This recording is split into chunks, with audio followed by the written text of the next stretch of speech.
Сәлем достар, қалдарыңыз қалай? Бүгін мен өзімнің отбасыма Моңғол еліне өте атақты тойымды тағамдарының бірі ыңқордақ тағамын әзірледім.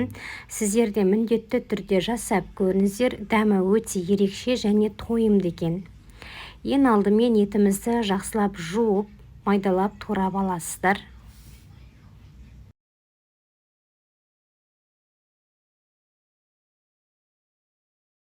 Одан соң бір жуаны ашып, оны да турап аласыздар.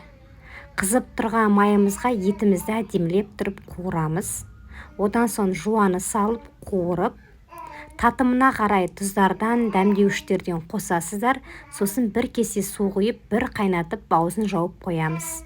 Одан бөлек ұн, тұз, суға қамырымызды елеп, дөңгелетіп, жайып, арасына сұйық майын сеуіп, осылай жайып аласыздар.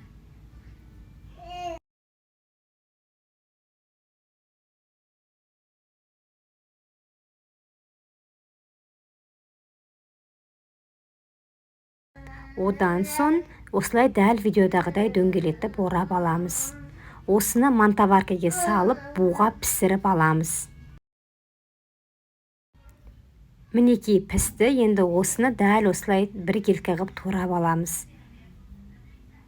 Осыны астауымызға ыстықтай күйде ыдысымызға орналастырып, бетіне жаңағы етімізді төсеп шығамыз. Міндетті түрде жасап көріңіздер, және қазақ тіліндегі YouTube каналымды қолдап, каналыма тіркелуді, және осы каналымда инста парақшам бар, инста парақшама тіркелуді ұмытпаңыздар. Барлықтарыңызға үлкен рахмет.